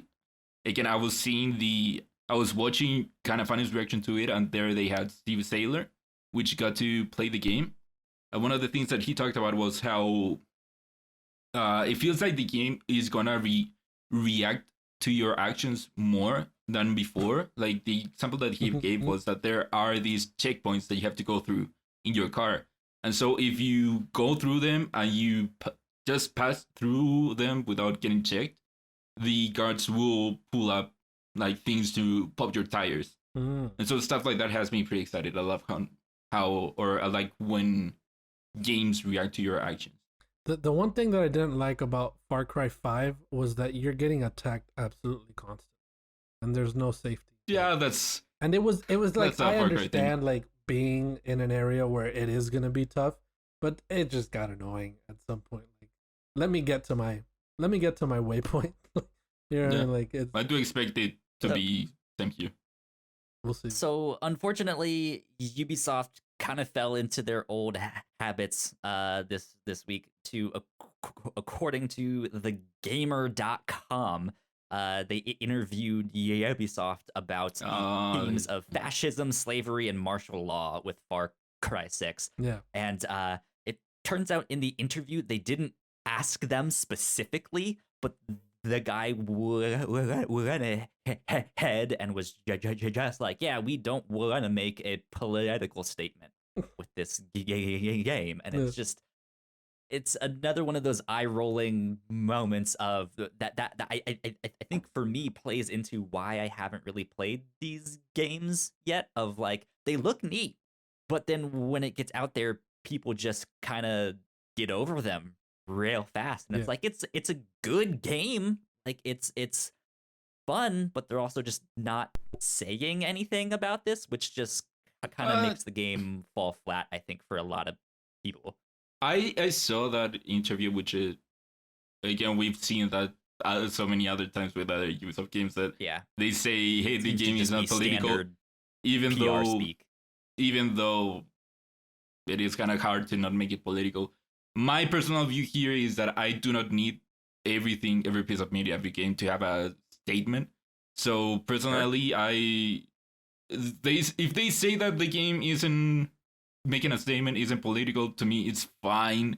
I don't get the whole, like, I saw Kotaku put up an article talking about it, and I do not get why people keep wanting games and everything to have a political statement. Yeah. I just do not like that. If they say it doesn't, sure, we can think differently. Sure, let's leave it there. Why keep going? I agree with you. I think, especially with Far Cry, though, they keep setting themselves up for this, though, where it's like the themes are these like heavily political statements and settings and all of that stuff, and at the end of the day, they're just like, oh yeah, we're not trying to do that. It's like, well, you can have a similar kind of game and like I still think the setting itself is not set it in all of that. The setting itself, to me, is what drives it. Even though you don't go there for the story, you go there for the set pieces and the setting and that kind of stuff. I agree with you, Ignacio. Yeah. I feel like they could say they're not trying to make a political statement, and that could very well be true, but the game is political. That's it. Like, sure, you're fighting a dictator. Exactly. The game is political, but they're not trying to make a political statement. That's totally understandable. You could separate those two things. Yeah. Like the game could be very political. It could be. You just want to make a game where you attack a dictator. Exactly. That's all it is. This stuff happens. You know what I mean? So it's. I do not need them to tell me that dictators are bad. We know that they are bad. I just want to take down the dictator. Like you start thinking about like, oh yeah, like you can go very bare bones. Yeah, that's a bad guy that wants to take control of these people, and that's it. It could also be very politically driven, but they're not trying to make any sort of statement. That's it. I understand that. Okay, but I don't get the obsession of when it always happens. The game has a Ubisoft game has some political theme. I don't remember which or what the last game was. That happens. PR says that the game doesn't have a political theme. Someone writes an article saying that how is this not political and keeps pushing the political thing, and the cycle keeps repeating itself. That's weird. That's when you just choose to look the other way and just choose to just not care. Yeah, like the game. Yeah, I at the end of the day, not all art has to say something or say something specific, right? It's one of those weird things where it's like, they do kind of keep setting themselves up for the opportunity to say something or say something poignant, and especially in a I'm not sure if it's fair to say an entire industry that like shies away from trying to say stuff like that. But we've seen so much media try to be this like hands off, like, oh, you can think whatever you want about it. And I think there is a subset of people that's just like you can say something, like take a stand for some things. Like I might not have to agree with it, but if you make a good story and a good game with that, then there's potential there. I don't fully agree with that. I think, to me personally, if you want to make a statement, go and make a statement. And I do like things, but depending on the thing, that do try to make a statement and stuff like that. But I also find value on things just doing it for the fun of it, not having to have any deeper meaning of it. Yeah. And I feel like this industry in specific, I feel like there are so many people that want games to have want a deeper meaning, want them to say something, but they want to say what they want to hear. So sure. Then if you say something, you fall into the trap of, am I saying the right thing or the thing that you want to hear? I mean, so I understand why people want to shy away from trying to say something. I mean, I don't really think this is like talking about the Far Cry 6 showcase anymore. So like, I think. Yeah, but it is. I just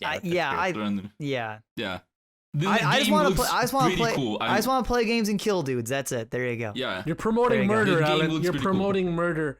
You freaking murderer, dude. Well, games are promoting it. Sorry. Games cause violence. There you go. Just said it. The game looks pretty cool. Yeah, I am looking forward to it. Cool. Giancarlo Esposito, let's just remember he's not. Okay. Number 2, Uncharted 4 coming to PC. Oh, Lord. Sony had an investors relation meeting on May 27th, and as part of the presentation, Uncharted 4 was listed as coming to PC. This comes off the tails of Days Gone, which just released, and Horizon Zero Dawn a few months ago. Okay. Thoughts? Yeah. Cool, None. right? Cool. Well, the whole presentation itself was pretty interesting. A lot of things were revealed that I don't think they wanted to. For Uncharted 4, it does show that they are more committed than even I thought that they would be to PC, to bring their games to PC. We saw Days Gone now. We saw, I think, last year Horizon come to it. Yeah. And now Uncharted 4, I think that they are more committed than I thought, but I do not think that they are as committed as people might think that they are. I think that at most they will put one game a year on PC, and even then, Uncharted 4 is an older game. Oh yeah, it's never going to be simultaneous. Yeah. Next one's God of War. How much you want? I think I said that last time. But yeah, looks great. There's no reason to be mad at this. There's a lot of people getting mad because of this, but even if you want to find a reason to get mad, these are still older games. Exactly. You had a lot of time of them being exclusive. Even you want to find a way to be mad at it. But yeah. And then we also saw some other things from the presentation. They showed a bunch of logos of their upcoming games, and in there they had a logo for God of War : Ragnarok. Yeah. Which was never an official name.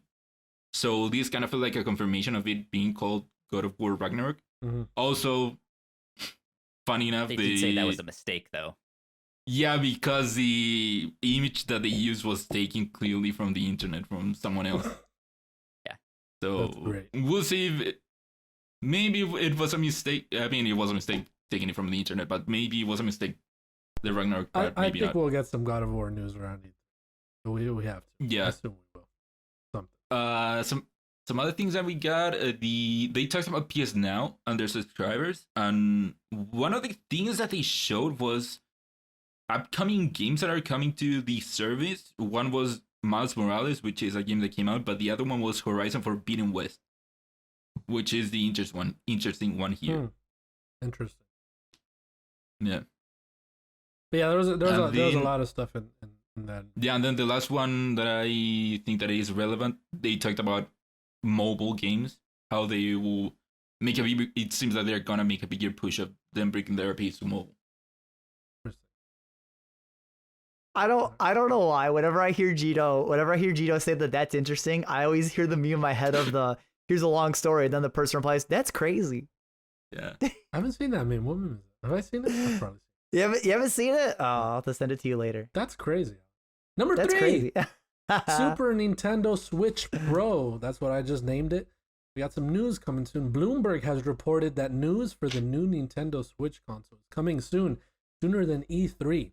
Apparently, Nintendo will be assembling the new model as early as July and is expected to hit shelves around the start of the holiday season, September, October. Pricing will be more than the original Switch, and it is intended to replace current Switch. Although there's no news yet, time of recording, it's just rumors. So, what do you think, Alan, about a new Switch? I mean, I'm not gonna buy it, but I mean, these are just rumors. So like, in like a week or so when we record again, we'll either know if this is true or if this is not true. So what do you think about a new Switch, Kyle? Where there's smoke, there's fire. And there's a lot of smoke. You do need to also take it with a grain of salt, because there was rumors of a Switch Pro since the Switch launched. So, but yeah, like they have been coming more and more. Recently, there has been a lot of talk of like, well, maybe they really haven't shown us much of Breath of the Wild 2 yet, because they want to show that off, that it will be a launch title for the new console, or maybe that's why Pokemon Legends didn't look all that great when it all that stuff. There's enough out there that it's like, it seems like they're gearing up to make an announcement to actually do this. But we'll see. Ignacio, I'm excited. Ignacio, what do you think is going to be called? I don't know. It is Nintendo. Expect them to go Sega, and they go Sega. I wish that it is indeed called Super Nintendo Switch. That would be super cool. No, it's super cool. It's either going to be the Super Nintendo Switch XL or L, or I like Gino naming it the SNSP. The SNSP. The Switch. The Switch. No, it's the Wii. Yeah. Because it reminds me of like the SNES, but it's the SNSP. SNSP. Yeah. Super Nintendo Switch Pro 3D XL. There you go. Yeah, but like Kyle said, where there's smoke, there's fire, and there's a lot of smoke out there. Yeah. Don't forget light. Don't forget light. And Gino's list of nouns. Switch Pro 3D. And also, this is something that Nintendo tends to do, that they do put out revisions of their hardware. Yeah. And hopefully the rumors are true, and it is coming even before E3, which is in a couple of weeks only. So if it is true, we should be hearing about it pretty soon. So we might hear something this week. When are they gonna put when are they gonna put something akin to the GameCube handle on the Switch? Come on. Come on. We'll see. Maybe it'll come in the box. Number 4. We're getting Final Fantasy Dark Souls, my friends. This comes from Imran Khan over at Fanbyte. Over the weekend, I added past week. Over the past weekend, a number of rumors have swirled about possible E3 announcements, as traditionally happens in the weeks leading up to the industry trade show. In particular, a rumor seemed to swirl around two websites, Reddit and gaming forum Reset Era, about a new Final Fantasy spin-off that Square Enix is announcing this year. The rumor states that Square Enix is working with Team Ninja, Koei Tecmo's in-house development team behind games like Ninja Gaiden, Neo, and perhaps most relevantly, the latest entry in the Final Fantasy fighting game series, Dissidia NT. The posted rumors go on further by assigning the game a genre, something akin to Neo or the Souls games, and suggesting it takes place somewhere in or adjacent to the world of the first Final Fantasy game on the NES. Our sources have corroborated this rumor and suggest the name of the game is Final Fantasy Origin. The game, which appears to be exclusive to PlayStation 5 with a PC release further down the road, will be one of Square Enix's tentpoles at their upcoming E3 show. So that last statement right there, one of Square Enix's tentpoles at their upcoming E3 is what excites me, which means that they probably have more to show for you. And it's going to be an absolute surprise. And the second thing that surprises me is that it's going to be a PlayStation 5 exclusive. So, Final Fantasy 16, PlayStation 5 exclusive. Final Fantasy 7 Remake has not come out on Xbox yet. And we don't have a release date for that. And now... And Integrate. And now... Yeah, and Integrate. And now... And Foregone. Foregone, another Square Enix, but I'm talking about Final Fantasy. Now Final Fantasy Origin, if that's what it's called, another PS5 exclusive. What's going on here, guys? They must have made some kind of contract, some kind of deal to be like, hey, you should hook up with us here. They made a multi-game deal. So yeah, so Square Enix has always been like very buddy-buddy with PlayStation. Their games have always been, more particularly favored in PlayStation. Well, ever since Final Fantasy VII, the PlayStation, that really launched it. Yeah, 100%. Yeah. But because it would feel weird to play those kinds of games on a different console. They seem like PlayStation. These Final Fantasy. So obviously, them coming out anywhere is incredible. More people experience it. That's great. But it's really cool that PlayStation is getting these absolute bangers for the console. Foregone, like you mentioned, or Forspoken. It's Forspoken. Oh, it's Forspoken. Yeah, something like that. Yeah. Forspoken, like you mentioned, Ignacio. Project Athia. Yeah, looks freaking awesome. So Square Enix is doing well. And I'm excited to see this. You like Souls games, Alan? I do. Would you be excited for a Final Fantasy Souls? Yeah. I never really grew up with Final Fantasy, so I don't really know if any of the Final Fantasy aspects of it are really gonna like capture me or matter to me personally. Yeah. But Dark Souls and gameplay, I mean, I like hard games. I'm just curious if this is real, of it being a side game around like the first Final Fantasy. Yeah. Because diehard Final Fantasy fans don't like their originals being turned around. And this isn't a remake of FF1, mind you, but like, I don't know if people are going to really be like people will be excited, but like, are the diehard Final Fantasy fans going to enjoy a spin-off game of FF1 with a Dark Souls gameplay style? I mean, I don't really know if that's going to vibe with them, because they rather just want a remade FF1. Yeah, obviously I'm not a diehard Final Fantasy fan, but I am a fan of the franchise. And for them to do a spin-off in that world, not related to the story at all, but in that world, would be very interesting to see, especially with what they can do. Yeah. That would be really cool. I'm a little iffy on the Souls-like vibe that they're talking about, because I can't play. These games are hard to me. But it also it seems like it could be somewhat akin to Jedi Fallen Order, which took inspiration from that. I could be wrong. Wasn't there some kind of rumor that Final Fantasy 16 was also gonna play something like a Soul, like it was gonna be harder, similar to a Souls game, not Souls-like, but harder in that sort of genre? No, they not that I cared. They showed there was a gameplay trailer when they announced it, and it looks like Final Fantasy 15. It has that sort of it's taking that Final Fantasy 7, Final Fantasy 15 gameplay. So they never mentioned anything about it being Souls-like, but yeah, I'm excited. Obviously, it's a rumor, but what stands out for this rumor to me is that they wanted. It said somewhere that it's going to be the tentpole game for the Square Enix presentation. So one of, yeah. Which has me even more excited. Oh yeah. I guess we know. Yeah. I'm sure we'll see more of 16, and I hope 16. I hope we do. I hope we do, because as you guys know, obviously Kingdom 16. Hearts 4. 16 is. I mean, no, we're not going to see anything. We're about. To, I assume we should be hearing more about Kingdom Hearts. I assume we'll see 16. No, we're not going to hear anything about Kingdom Hearts. You're freaking insane. Sorry to tell you. 16, some more Forspoken. I assume obviously will be another tentpole, and maybe we'll see a little bit of the Neo World Ends With You, since that comes out in July. Oh yeah, definitely. That's one. Right. For sure. We'll probably see. Well, Intergrade would have. When does Intergrade come out? Intergrade comes out around that same weekend. 10th? No, it comes out before E3. We'll also probably see Dragon Quest 12. Week before E3. We might see Dragon Quest 12, considering that's under Square Enix as well. We could. Man, Square. So we could also see more of the Western things.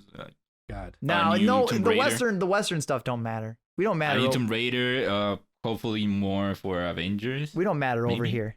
They don't want to. They want a banger of a showcase. It's all about the Japanese stuff. Ignacio, come on. There, dude. No one gets hyped over something from the West, unless you're a Call of Duty player. All right, guys, I got 2 more pieces of news to go through here, and let's try to get through this one as quickly. Okay. Yeah, this one could be quick. Number 5. Last time we'll talk about this Cyberpunk news. This comes from GameIndustry.biz. Daniel Partis. CD Projekt Red has named Gabriel Amatangello as Cyberpunk 2077's new game director. The appointment follows the departure of former Quest director Mateusz Tomaskowicz. Damn, I freaking killed that dude. A+. Wow. No, that was spot on. Who has stepped down from the position and left the studio. Amatangello, I don't know why that one's harder. Amatangello joined CD Projekt in January 2020 as a creative director for Cyberpunk. Prior to the role, he worked as design director on Dragon Age Inquisition DLC, as well as lead designer on various expansions for Star Wars The Old Republic. CD Projekt Red also has no update on the re-release of the game on the PlayStation Store, according to joint CEO Adam Kaczynski. So I didn't want to talk about this, but I did want to bring this up. Another game that I remember changing their game director and then improving incredibly was Final Fantasy 14. So I wonder if the change in game director here will drastically improve Cyberpunk. What do we think? I know Kyle and Alan are still excited to play it. Oh no, the Cyberpunk doesn't even exist in my headspace anymore. Oh no, Kyle and Ignacio. Sorry, Kyle. not Alan. Kyle and Ignacio. Yeah, my bad. I mean, we'll see that it could be that of like, hey, maybe they're gonna do some major work and it'll turn out really well. I think it could also go the exact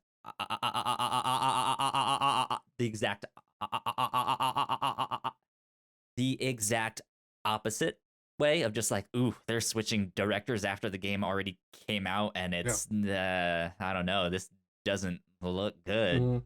I mean, I don't know what to think, to be honest. Okay, cool. That's it. We don't need to talk about it anymore. What about you, Ignacio? I mean, again, it could go either way. Rest in peace. I don't think that the problems that the game has currently have to do with game direction. It has to do more of them figuring out how to make the game run better right now. But I don't know, maybe in the future when the game comes out on PS4 and we have the next gen versions, they could do what they did for The Witcher 3, where they had some very good expansions that a lot of people liked. Yeah. Hopefully that could change people's perspective. But it's still a very hard task to turn it around. Yeah, definitely. But I guess we'll see when the time comes. Number 6, Valve is making a Switch-like portable gaming piece. This comes from Sam Makovich over at Ars Technica. A video game and hardware studio Valve has been secretly building a Switch-like portable PC designed to run a large number of games on the Steam PC platform via Linux, and it could launch, supply chain willing, by year's end. Multiple sources familiar with the matter have confirmed that the hardware has been in development for some time, and this week, Valve itself pointed to the device by slipping new hardware-related code into the latest version of Steam, the company's popular PC gaming storefront and ecosystem. So a Switch-like Steam console. What do you think, Kyle? Would you play that? It's exciting news. I don't know if I'm sold yet. I haven't traditionally been a PC gamer, but there are PC has a huge amount of games that you could play on something like this, and Valve has the money to make it work there. However, from the little that I know of a lot of their stuff, is they also don't have a great track record with hardware stuff. Yep. So that's concerning. It's it might be maybe a little bit too cheap to actually be usable, or it might be so expensive that no one's really gonna use that. So, you know what interests me about this? Picture, guys, 2031. The year's 2031. We're waiting on E3, right? We're getting a PlayStation show. Hopefully E3 still exists. We're waiting on E4. We're getting a PlayStation showcase, right? An Xbox Microsoft showcase, a Nintendo showcase, and a Steam show. Steam is now one of the main home consoles. Can you believe that? No. Believe that? Wouldn't that be crazy having another main home console? The market's too fierce anyway. Stadia couldn't even make it. Steam's not gonna make it. Well, I mean, because Stadia came in in the wrong way. The thing is, Valve and Steam would know how more so than Google. Yeah. No, I know, but the competition's already so fierce. I don't. Yeah, it is. I don't know. Can you imagine? I don't know if there can be more than 3 weekends. Why not? Why not? There. Why not? Because you're already divided so much. What more can you do? First of all, historically, 3 has been the sweet spot, it seems like, and also I feel like it has been so cemented for so long as it being Sony, Microsoft, and Nintendo as the 3 ones, that I think that because of that, it is so hard for there to come a 4th one. I think that the only chance would be one of those 3 dropping out. Yeah, the only reason why I'm excited for this, or why I'm excited for this, is because I want that hybrid portable space to be pushed harder. So if they can make something that then challenges the Switch and makes it so that Nintendo has to then be like, okay, we actually do need to get this Switch Pro out. Then I think that'll be good for the space in the long run. I disagree. Nintendo already does so many. That's how competition works. Nintendo does so many things. Nintendo does so many things that are already fucked up anyways. Nintendo diehards just deal with it anyways. If you're a Nintendo fan, you're already used to getting run over. You don't care if Nintendo doesn't innovate. You're gonna do it anyways. Nintendo will be 10 steps behind, like they always are. Yeah, but then they have their franchises that locks you forward in. Means that Nintendo will then also move forward, even if they're still behind. No, I do think that Nintendo does need competition on the handheld division since no one else is making any anymore. I do not expect much out of it right now because we, like Hal said, we have the history of Valve kind of dipping their toes on hardware. They had the Steam bugs, which went nowhere, even to their Steam controller, which went nowhere. We have to remember that Valve was first and foremost a game development company that then got into the Steam and the game distribution in a certain way. Yeah. So them going out and making a console is a bit out of their wheelhouse. And so I think that because of that, we will probably get into a similar situation with the Steambox, which, if you remember, the Steambox wasn't one thing. It was that they kind of like went to different manufacturers and they gave them all the blueprints and everyone made their own thing, which meant that nothing came out of it. So I do think that it could go that way. Interesting. And also, I do not know, even though I wish that Nintendo had some competition, I do not know if there is any room for another handheld. Mario. Yeah, Mario. You know? Yeah. There's no competition. Yeah. No. Take us into new and notable, Kyle. Okay, you're gonna think to yourself, this is the lighting round for how fast I'm gonna blow through some of these, but here we go. Our new and notable things for this week. You've got Stonefly for PS5, Series X, S, PS4, Xbox One, Switch, PC, everything excluding Stadia. Boom, June 1st. Shout out though to Belinda Garcia for reasons I don't know. Yeah. She was on the writing team for that, if I'm not mistaken there. Yep. So Cool. All right, shout out to Belinda Garcia, Stonefly. Pokemon fans unite. Brilliant Diamond and Shining Pearl come out November 19th. Yeah. Mm-hmm. Not gonna buy it. But also, maybe I will also not buy Pokemon Legends Arceus comes January 28th, 2022. Yeah, but this one's like Devil May Cry. Yeah. No. No? Pretty exciting that they are coming out so close to each other. Yeah. Well, it's because they know one's gonna flop. They got to keep you invested by having one good, one bad one. What's the good, bad? What's the good one? I guarantee none of these are gonna neither of these will flop. No, Well, no, because it's Pokemon. No chance in hell. They want to either keep it in the will. launch window, Ignacio, for the Nintendo Switch Pro. Yeah, the SNSP. Yeah. How else are they gonna run Arceus? But sadly, Axiom Verge 2 is delayed to Q3 2021. I didn't even know this game was supposed to come out soon. Cool. It's supposedly coming out this year, so hopefully. Yeah. Again, this is one person making the game, so. Now I'm gonna skip down. So I'm gonna save the other plus games for later. So next we have Koch Media, gaming Koch stream Media. happening on Coke Media. What? Coke Media. Coke. Okay, there should be an E in there. Coke Media, a gaming stream happening on June 11th at noon Pacific time with the weird website we know something you don't know.com. I'm gonna go to this website right now. Oh, ominous. Yeah. We know something you don't know.com. Coke Media owns THQ Nordic and all of the other things that they've been buying up. So yeah, they're exciting. part of the Embracer group, right? Oh wait, or do they own this?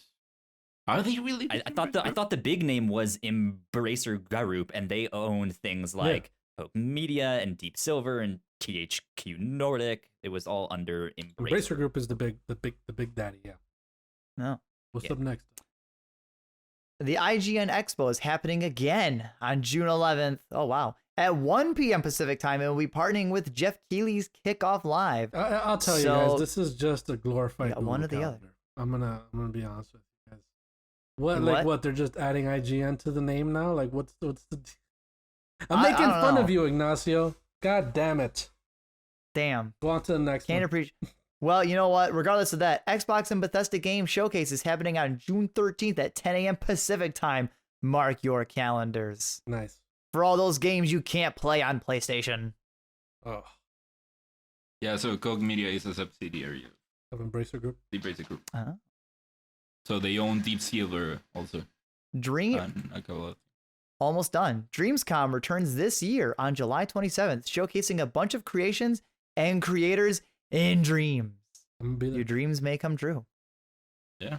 And when you listen to this episode, you better listen to it the day it comes out because Among Us is free on the Epic Game Store until June 3rd. Nice. So if you listen to this after this goes live and it's after June 3rd, Sorry, Among Us was free until June 3rd. Dead game. And wow. And to finish this off, your PlayStation Plus games for June 2021.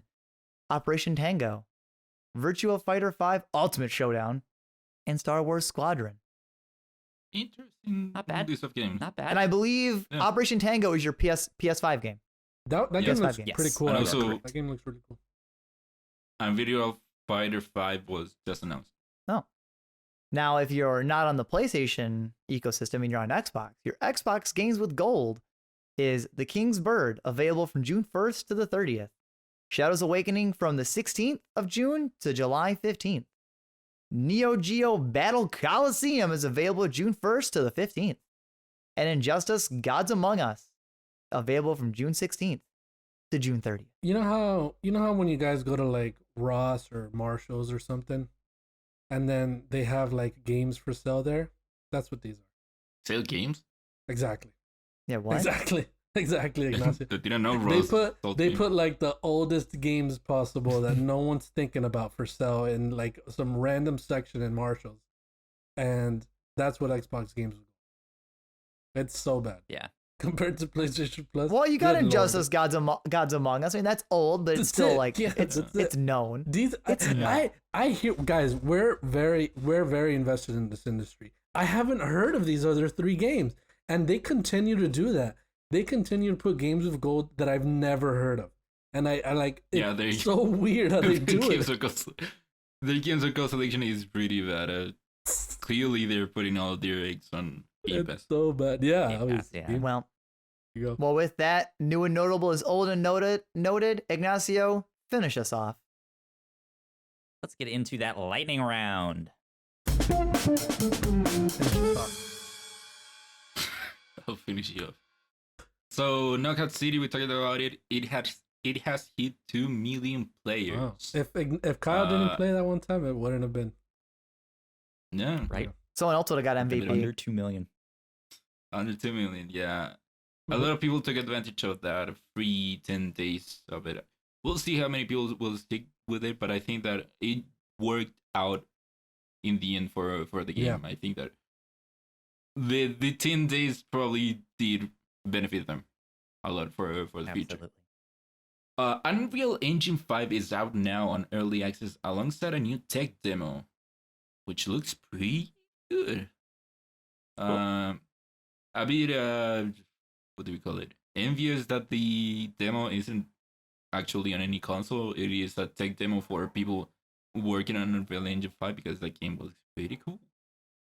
And also pretty excited for Unreal Engine 5. We of course saw the demo, or not the demo, the presentation of it alongside PlayStation, and it looks pretty good. So hopefully we'll start to see games being or implementing Unreal Engine 5. Next up, PlayStation is developing AI quote-unquote agents to play games with you. Any thoughts? Interesting. I'd rather play alone. I don't know what that means, and I'm kind of scared. Yeah, I think they had a patent for it last year, I think. I want to play alone. Isn't this just pretty a cool CPU? Like I'm playing against a bot? No. Don't they already have that in games? I mean, for example, for games like the game Gino likes a lot, It Takes Two. Oh, I see what you mean. Which are co-op games. So like a cooperative player to play along with you. Okay. Yeah. Interesting.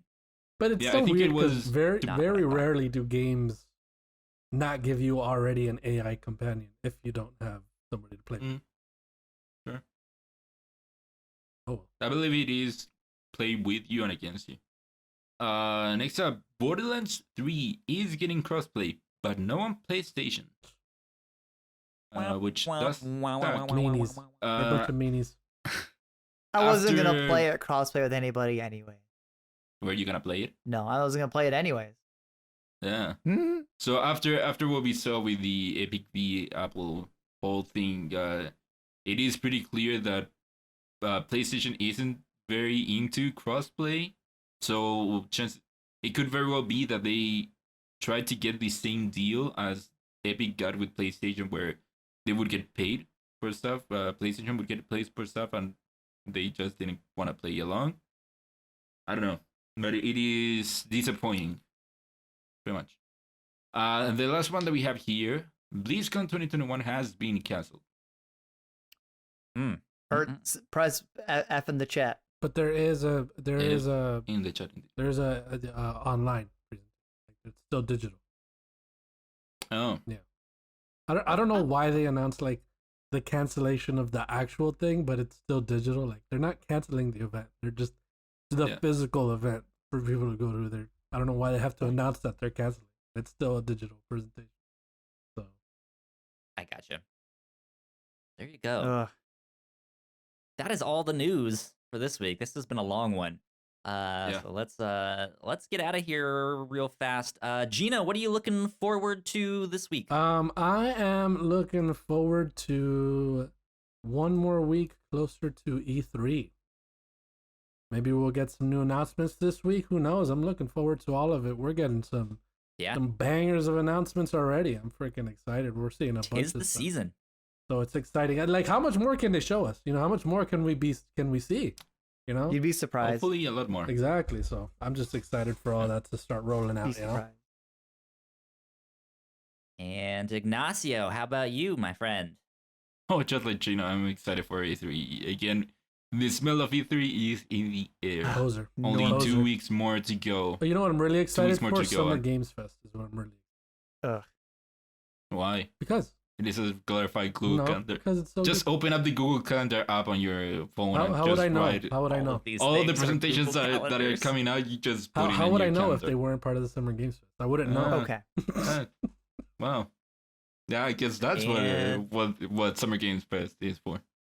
Come on, you. Alan, what about you? What are you excited for? The non-normie pick. I'm just excited to play more Bayo and then play Bayonetta 2. And then maybe I guess I'll tie it to E3. Maybe I'll see something of Bayo 3, but if not, I'm not counting on it. So, no, I'm not counting on it. I'm excited for our show next week. If all goes according to plan, we are inviting Melissa, who is our host on the review show and on the Captain's Log, to come join us here on Crossplay. She knows nothing about video games. We're gonna get her expertise on video games. We're gonna get her expertise. We are gonna use her as a human magic 8-ball to do our E3 predictions and stuff like that. So it should be a lot of fun. We started this on the Captain's Log 2 years ago before Crossplay existed, and then we couldn't do it last year because E3 was canceled and all that stuff. So hoping to get back to it. I had a lot of fun making that happen, and I know she enjoyed it too. So should be good. Cool. Gino, where can they find you online? You guys can find me on Twitter over at Gino_V Terry. So Ignacio, what about you? Where can they find you online? They can find me on Twitter at Ignacio Rojas B. That's IGNACIOROJASB. And Alan. I hope you'll follow me at Twitter at Alan Busby. Real simple. Follow me there. Hang out with me. Talk to Digimon cards. We'll crack them together. Go. You guys can follow me on Twitter at YoKyleSpringer. And if you want to stay up to date with all of our shows and all the stuff that we do at the Whatnauts, we are on Twitter at the Whatnauts. So go like, share, subscribe, do all of that stuff. And yeah, hope you all have a good E3 month, Summer Game Fest month, yes, Ign Expo month. It's almost. I don't know what they're. Real quick, Ignacio, you got a ghost syndrome. Notice when those ghost orbs pass by your camera, so just be careful there. All right, man, this house is haunted. And with that, we will see you all next week. Bye. Bye.